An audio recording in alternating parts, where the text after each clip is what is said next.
সমর টেলিভিশনে managing director ছিল Ahmed Jubair.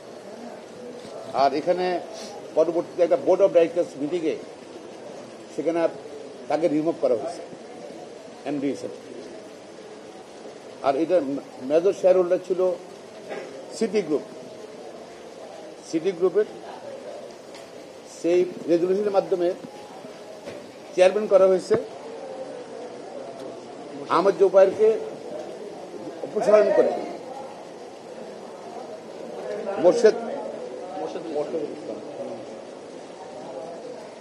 Ahmed জুবাইরকে remove করে সেই রেজলিউশনের মাধ্যমে মোর্শেদুল ইসলামকে চেয়ারম্যান করা হয়েছে। আর শম্পা রহমানকে সিটি গ্রুপের ডাইরেক্টর শম্পা রহমান নিজে ম্যানেজিং ডাইরেক্টর হয়েছে।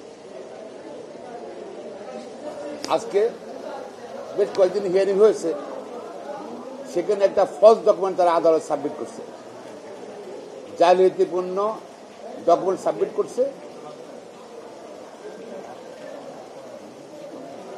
সাবমিট করার পরিপ্রেক্ষিতে কোনো আদালত যদি কেউ কোনো ফ্রডুলেন্ট ডকুমেন্ট, জাল ডকুমেন্ট যদি সাবমিট করে, আদালতে ফ্রড করতে চেষ্টা করে, তখন কোর্ট যে কোনো পক্ষের দরখাস্তের পরিপ্রেক্ষিতে বা সমোটো তাদের বিরুদ্ধে ক্রিমিনাল মামলা শুরু করার জন্য নির্দেশ দিতে পারে, যেহেতু তারা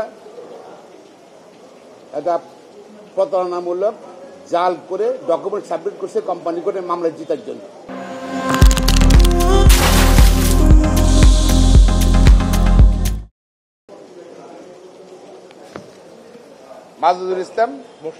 মোর্শেদুল ইসলাম সে হল সাবেক মন্ত্রী কামরুল ইসলামের ভাই, আপন ভাই। সে প্রতারণা করছে কোর্ট আদালতে, পাশাপাশি সিটি গ্রুপের শম্পা রহমান আদালতে প্রতারণা করছে, সিটি গ্রুপের ডাইরেক্টর। আর সে ভদ্র মহিলা, সে প্রতারণা করে সময় টিভির ম্যানেজিং ডাইরেক্টর হয়েছে প্রতারণামূলক দরখাস্ত কাগজ সাবমিট করে।